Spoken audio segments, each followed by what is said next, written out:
Kolkata lady doctor rape और murder case की जांच में हर दिन अलग अलग मोड़ सामने आते हैं। पहले संजय रॉय की मां, फिर उसके दोस्त और पड़ोसी, साथ ही आरजीकर अस्पताल के पूर्व प्रिंसिपल संदीप घोष की तरफ से भी कोई ना कोई सामने आता रहता है और वो इस केस के बारे में बड़े खुलासे करते हुए नजर आते हैं। अब हाल ही में सीबीआई ने संदीप घोष को हिरासत में ले लिया है, जिसके बाद अब इस केस को नया रुख देते हुए आरजीकर अस्पताल के डॉक्टर और साथ ही लेडी डॉक्टर के दोस्त ने बड़ा खुलासा किया है। उस रात क्या हुआ, पोस्टमार्टम रिपोर्ट में क्या गड़बड़ी हुई, आइए इन तमाम सवालों का जवाब खुद आरजीकर अस्पताल के डॉक्टर और साथ ही लेडी डॉक्टर के दोस्त से सुनते हैं। घर जाने के बाद 11:45 को करके अप्रॉक्स टाइम एक ग्रुप मैसेज आया। एक रात में एक इंसिडेंट हुआ, एक लड़की को मौत हो चुका है। चेस डिपार्टमेंट में जो हुआ, एक लड़की को मौत हुआ और शायद मर्डर है और रेप भी हो सकते हैं। 10 AM में, मतलब 10 AM 10 मिनट्स में उसका इंफॉर्मेशन हुआ, जो डेथ रिपोर्टिंग और इसका जो डेथ सर्टिफिकेट इशू हुआ वो 12:44 PM में। अब ये 3 घंटा का जो गैप है, 2-3 घंटा का जो गैप है, ये तो एक्सप्लेनेशन नहीं है। क्योंकि एक्सप्लेनेशन क्यों नहीं है, देखिए उतना टाइम क्या कर रहा था। अभी हम लोगों का जो क्वेश्चन है, जो 11 फीट है, 11 फुट में कोई फुटप्रिंट नहीं है, इसका क्या गारंटी है। मैंने ड्यूटी करके इधर गया, मेरे पास कोई इन्फॉर्मेशन नहीं आया और जो बाहर का डॉक्टर उनको पता चल गया और वो क्राइम सीन पहुंच चुका है।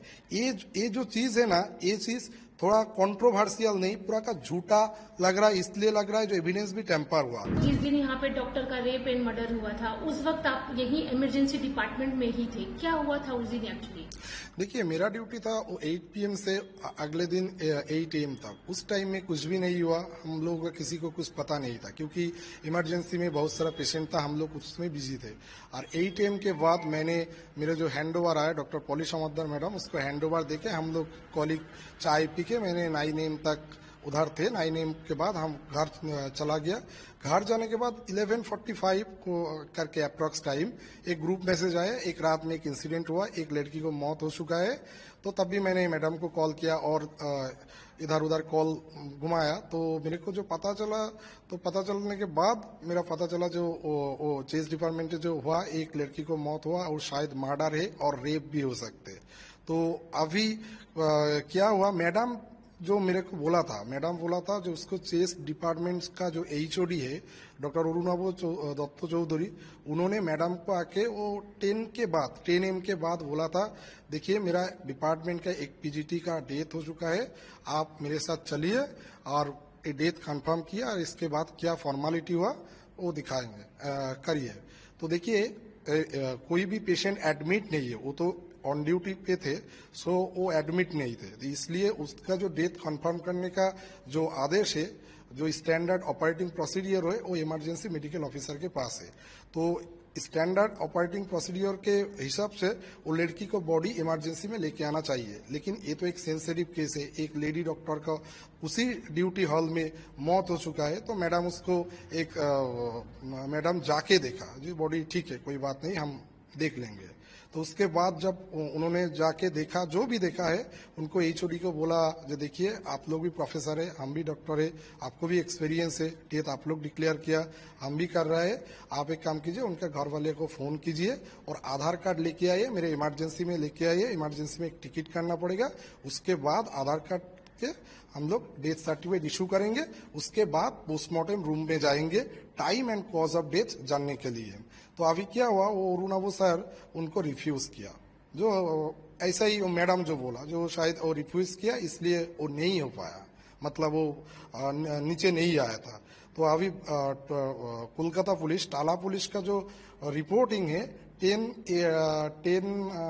AM में, मतलब 10 AM 10 मिनट्स में उसका इंफॉर्मेशन हुआ, जो डेथ रिपोर्टिंग और इसका जो डेथ सर्टिफिकेट इशू हुआ वो 12:44 PM में। अब ये जो 3 घंटा का गैप है, इसीलिए हुआ, जो उधर से कोई नहीं आया, ब्रॉड डेथ कस्टोडियन होना चाहिए, जो साइन करेंगे, आधार कार्ड देंगे, उसके बाद ही डेथ सर्टिफिकेट इशू होगा। तो मैडम मेरे को बोला था, देखिए वो लोग रिफ्यूज किया। लेकिन रिफ्यूज नहीं करना चाहिए मेरे हिसाब से, क्योंकि वो जो डेथ हुआ उस डिपार्टमेंट का हुआ, डिपार्टमेंट के कोई एचओडी, कोई दूसरा कोई प्रोफेसर और कोई भी, और अगर नहीं होगा तो हॉस्पिटल एडमिनिस्ट्रेशन को, जो भी है एडमिनिस्ट्रेटर, उनको उसको कस्टोडियन होना चाहिए था, क्योंकि उसका मम्मी और पापा जब आएगा वो तो देर हो जाएगा ना, तो वो लोग नहीं किया। अब ये 3 घंटा का जो गैप है, 2-3 घंटा का जो गैप है, ये तो एक्सप्लेनेशन नहीं है। क्योंकि एक्सप्लेनेशन क्यों नहीं है, देखिए उतना टाइम क्या कर रहा था, जो मेरा जो कंफ्यूजन है, और जो डॉक्टर लोग अभी आंदोलन कर रहा है, जो लाल बाजार के सामने जो धरना दे रहा है, इसीलिए देखिए उस 3 घंटा में वो लोग क्या किया, इसलिए कंफ्यूजन है। उसके बाद कुछ वायरल वीडियो न्यूज में आया था, उस वायरल वीडियो में दिखा रहे थे जो सेमिनार रूम में जो बॉडी मिला था, तो उसका वो मैडम, डीसी सेंट्रल मैडम बोल रहा था जो कॉर्डन ऑफ किया 40 फीट में, 51 फीट का लंबाई में। तो अभी हम लोगों का जो क्वेश्चन है, जो 11 फीट है, 11 फुट में कोई फुटप्रिंट नहीं है, इसका क्या गारंटी है? और वो एंट्री एग्जिट 1 हो और 2 हो, क्रिमिनल तो उसमें जा सकते। और अगर वो 11 फुट में जो लोग रह रहे थे, उनका जाने का क्या मकसद है? उनमें दिखाई दे रहा है बहुत सारा डॉक्टर है, जो भी फॉरेंसिक का है, एक एडवोकेट है, एक data entry operator of national medical college, जो प्रिंसिपल का, एक्स प्रिंसिपल का पीए थे। क्यों? उसका क्या काम था? Data entry. तो नेशनल मेडिकल कॉलेज में पोस्टेड, इधर बोल रहा है वो एक प्रिंसिपल का पीए, जो भी है पीए है, तो क्राइम सीन में किया है। और उधर कोलकाता पुलिस खड़े थे, तो एक क्राइम सीन हुआ। जब क्राइम सीन कॉर्डन ऑफ कर दिए गए, वो तो कोलकाता पुलिस के अंडर है अभी, तो अभी उधर इस लोग कैसे जाएंगे? प्रिंसिपल का एक एडवोकेट है, उसका क्या काम है? उधर कोई काम नहीं है, इनका दूर दूर तक कोई रिलेशन नहीं है। और जो डॉक्टर है, कोई डॉक्टर बर्धमान मेडिकल कॉलेज का, कोई वो मालदा और आदर्श मेडिकल कॉलेज का, उसको कैसे इन्फॉर्मेशन पता चला? देखिए मैंने ड्यूटी करके इधर गया, मेरे पास कोई इन्फॉर्मेशन नहीं आया, और जो बाहर का डॉक्टर, उनको पता चल गया और वो क्राइम सीन पहुंच चुका है। ये जो चीज है ना, ये चीज थोड़ा कंट्रोवर्शियल नहीं, पूरा का झूठा लग रहा है। इसलिए लग रहा है जो एविडेंस भी टेम्पर हुआ। और वो जो 51 फुट का, 40 फीट का जो थियोरी दिखा रही है, अब कैसे बोल सकते हो क्राइम 11 फुट पे नहीं हुआ, और कोई फुटप्रिंट बाहर में भी नहीं हुआ, और प्लेस ऑफ ऑकरेंस ऐसे ही हुआ, उधर ही हुआ? ऐसा भी तो हो सकते। देखिए कोई भी मर्डर होता है तो बॉडी मर्डर एक जगह पे होता है, डंपिंग अगले जगह पे हो सकते। तो अभी हम लोग, वो कोलकाता पुलिस जाके वो 15-20 मिनट में उसको पता चल गया 40 फुट में क्राइम हो गया। ये तो पूरा का पूरा ही एक हास्यकर चीज है, मतलब इनका कोई वैलिड ग्राउंड ही नहीं है। अच्छा, जैसे कि जो डॉक्टर थी वो नाइट ड्यूटी में उस दिन थी, सीनियर वो ही थी। तो हॉस्पिटल्स में तो ऐसा होता है ना कि जूनियर्स उनके अंडर में हो, या पेशेंट के बारे में सीनियर्स के पास जाके बार बार पूछा जाता है, या फिर चेकअप के लिए, या XYZ काफी काम होते हैं। लेकिन 3 बजे से लेकर 9 बजे तक क्या एक बार भी किसी ने डोर नॉक नहीं किया, या फिर ये जानने की कोशिश नहीं की कि ये डॉक्टर मैम है कहाँ इतनी देर? देखिए ये भी एक कंफ्यूजन का बात है। उसी जो देखिए, एक मेडिकल कॉलेज है, प्राइमरी हेल्थ सेंटर नहीं, एक डायनामिक डिपार्टमेंट है, सभी टाइम पेशेंट का सर्विस चल रहा है। उधर उनके साथ डॉक्टर है, उधर नर्सिंग स्टाफ है, ग्रुप डी स्टाफ है, पेशेंट दोनों डिपार्टमेंट, दोनों वार्ड में पेशेंट है, और पेशेंट का जो घर वाले, कोई पेशेंट के उनके साथ रहते हैं, कुछ डिपार्टमेंट के। अगर नहीं है तो ठीक है, लेकिन इतना बड़ा हेनस क्राइम हुआ, कोई साउंड नहीं हुआ, कोई किसी को पता नहीं चला, ये तो नहीं हो सकते। और एक बात देखिए, अगर 2 PM और 3 PM वो लड़की खाने के बाद सेमिनार रूम में सो गया, ठीक है, कोई बात नहीं। अगर वार्ड में पेशेंट खराब होता है तो क्या करते हैं? नर्सिंग स्टेशन में जाती है। नर्सिंग स्टेशन क्या करती है? वो जो स्टूडेंट है, मतलब वो जूनियर डॉक्टर जो थे, उनके बोलते थे। अगर उनका कोई ओपिनियन लेना चाहिए तो उसके पास ही तो जाना चाहिए। तो उस रात में कोई भी नहीं हुआ, कुछ भी नहीं हुआ। ये जो सस्पिशियस बात है, वो 2 to 3 AM टू 9 AM तक कैसे हो सकते? ये पूरा का पूरा बात ही मेरे को लग रहा है जो इसके कोई कंट्रोवर्सी तो जरूर है।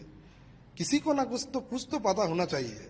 ऐसे नहीं हो सकते जो किसी को कोई पता ही नहीं है। ओके, जैसे आपने बोला कि HOD ने इमरजेंसी में कॉल करके बोला, कॉल करके नहीं, वो आके बोला। हाँ, वही आके बोला SOP के तहत की डेथ सर्टिफिकेट इशू करना है। तो बॉडी जिस तरह से देखा गया था एज ए डॉक्टर, क्या लगा था कि ये एक नॉर्मल डेथ है या रेप या गैंग रेप? देखिए, मैडम थे, तो मैडम जो मेरे को डिस्क्रिप्शन दिए थे और वायरल तो सोशल मीडिया पे उसका पिक्चर भी वायरल हो गया था। ऑफिशियली हम तो नहीं बोल सकते, लेकिन सोशल मीडिया के बहुत सारे लोगों को पता चल गया, जो उनका बॉडी भी वायरल हो गया था। और मैडम के एक कॉलीग के सब का जो भी डिस्क्रिप्शन मैंने सुना है, वो तो सुइसाइड नहीं हो सकते, वो तो clear cut case of homicide case. क्योंकि देखिए कि कोई अंडर गारमेंट्स और लोअर वाली कोई उनके अंडरवेयर नहीं थे, वो ऐसे हालत में तो कोई सुइसाइड नहीं कर सकते। तो ये तो कोई रॉकेट साइंस, फॉरेंसिक साइंस भी जानना नहीं चाहिए, इसलिए तो ये बोल ही सकते होमिसाइड है। क्योंकि किसी के ऊपर कोई सुइसाइड के बाद वो मतलब ड्रेस छोड़ के, ड्रेस खुल के कोई भी सुइसाइड नहीं कर सकते, ये तो नहीं हो सकता। अभी देखा जा रहा है कि ये जो मर्डर की मिस्ट्री है ये दिन पर दिन और गहरी होती जा रही है। क्या उनके जो डॉक्टर विक्टिम थी, उनका कोई भी यहाँ पे कलीग या उनका फ्रेंड कोई ऐसा है जो कि उस दिन के बारे में बता रहा हो या फिर उसे कुछ पता हो? देखिए, कोई भी कहीं पे भी कोई घटना हुआ ना, उसका घटना का उनका आसपास लोगों का कुछ पता चलता। लेकिन इधर क्या हुआ, इस क्राइम के बाद 1 महीना ऑलमोस्ट हो गया, 1 महीने नहीं, 1 महीने से थोड़ा सा कम है। आज तक मैंने सुना नहीं जो किसी से कोई पॉजिटिव रिस्पॉन्स इधर उधर सुना नहीं।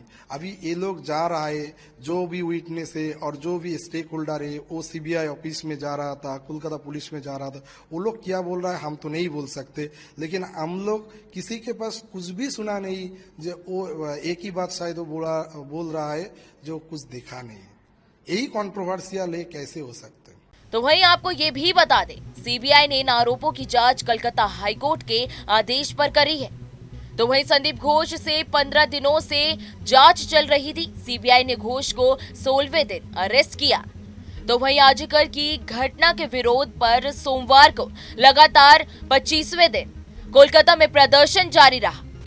फिलहाल इस वीडियो में इतना ही। देश दुनिया की तमाम बड़ी खबरों के लिए आप हमारे साथ बने रहें और देखते रहें न्यूज नेशन। न्यूज नेशन अब व्हाट्सएप पर खबरों के ताजा अपडेट के लिए न्यूज नेशन के इस QR कोड को स्कैन करें।